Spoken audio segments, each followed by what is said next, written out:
Boa tarde a todos.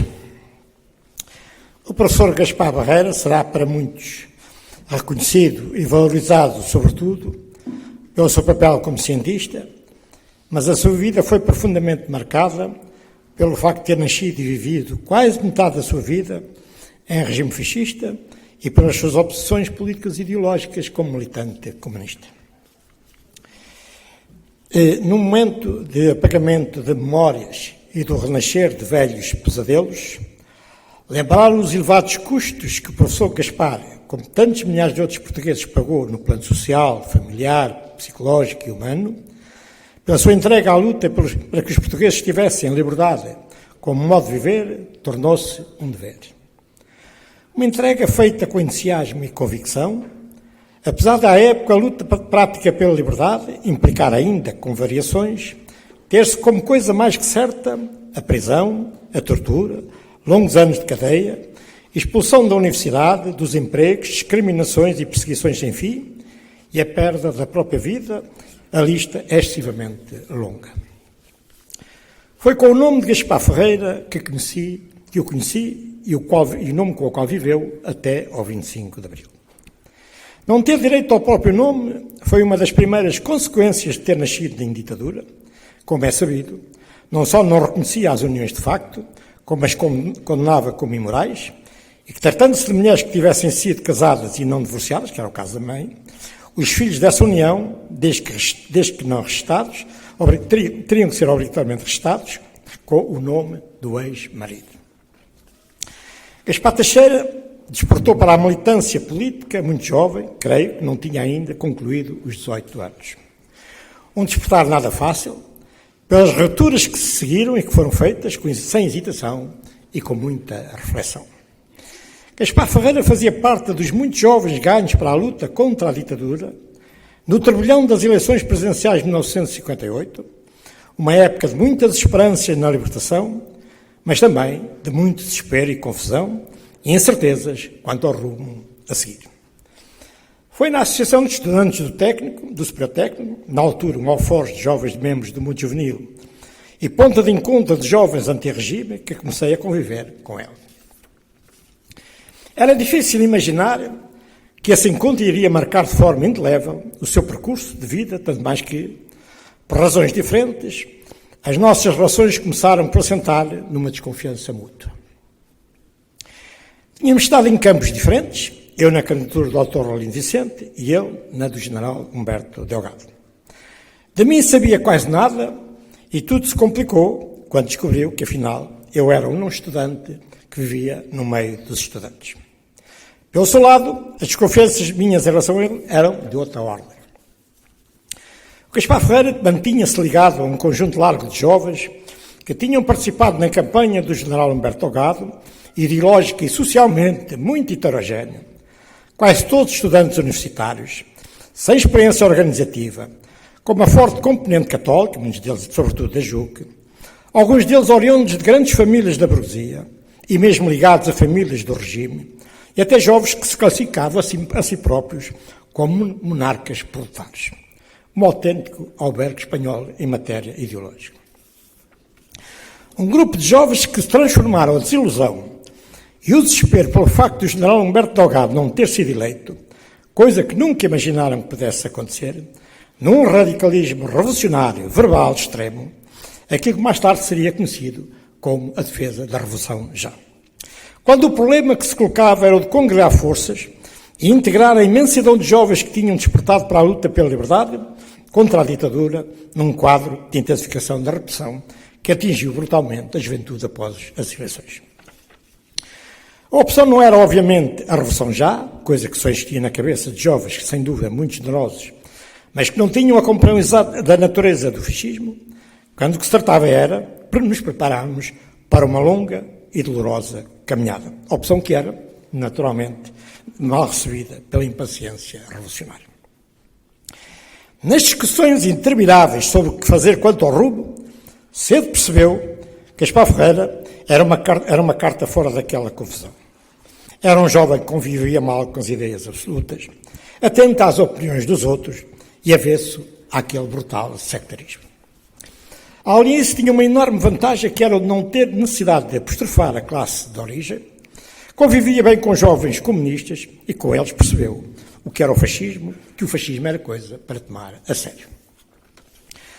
A ligação ao que resistia do MUD juvenil, depois da enorme onda repressiva que foi sujeito, foi de grande ajuda para o apuramento de ideias naquelas grandes confusões, tanto mais que escrevia muito facilmente, e na congregação de forças para a criação da União das Juventudes Portuguesas, uma organização que ingenuamente se pensava que poderia substituir o MUD juvenil como organização legal, e que foi brutalmente reprimida, mas que teve a grande importância de manter na atividade ativa contra o regime muitos daqueles jovens.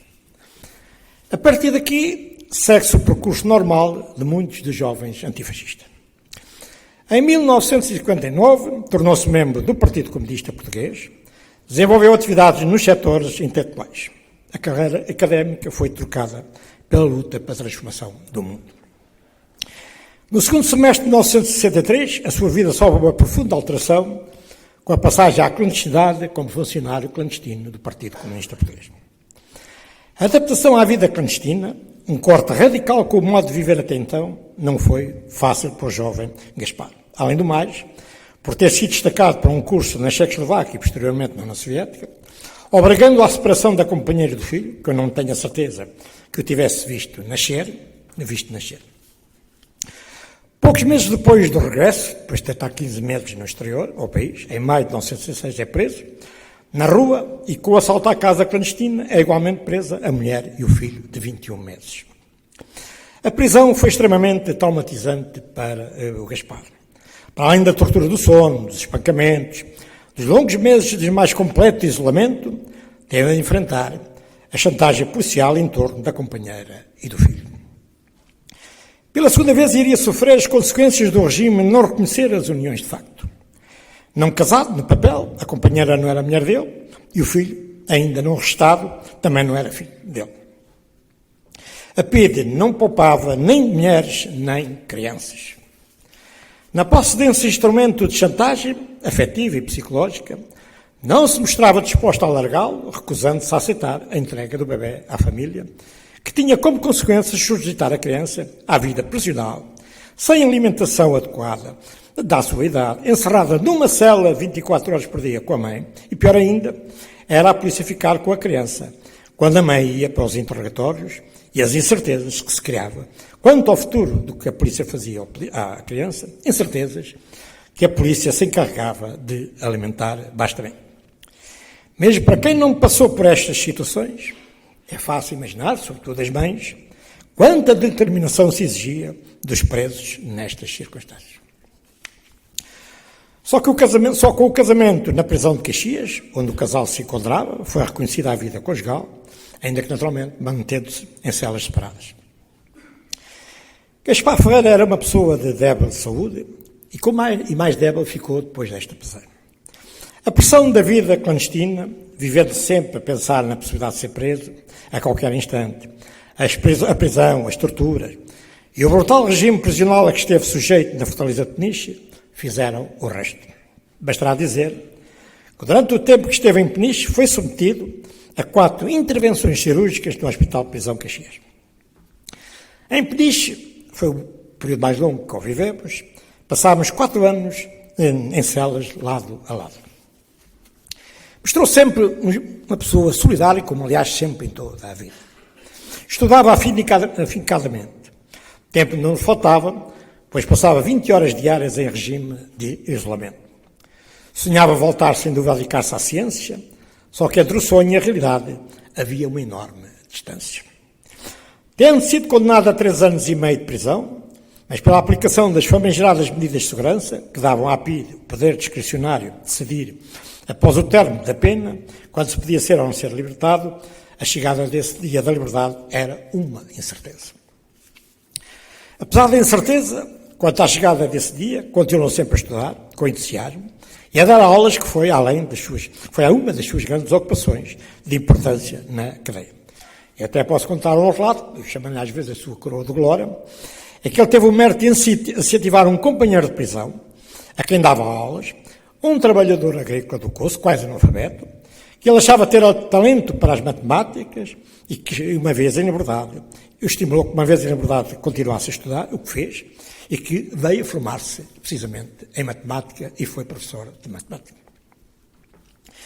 Para a sua libertação em julho de 1971, quando já tinha ultrapassado há muito tempo de prisão a que fora condenado e se encontrava no cumprimento das medidas de segurança, terá pesado sem dúvida a sua débil saúde, a convicção da polícia de que ele seria mesmo dedicar ao estudo, e não terá pesado pouco o enorme movimento nacional e internacional de solidariedade e que se desenvolveu também contra as medidas de segurança. O professor Gaspar Barreira, agora Barreira, obviamente, faz parte dos resistentes que tiveram a felicidade de assistir ao derrubo da ditadura fascista e poder participar na construção do Portugal democrático, pela qual se sacrificou e sempre acreditou. O 25 de Abril deu-lhe a possibilidade de recuperar o verdadeiro nome e de pôr ao serviço do país os seus talentos como cientista.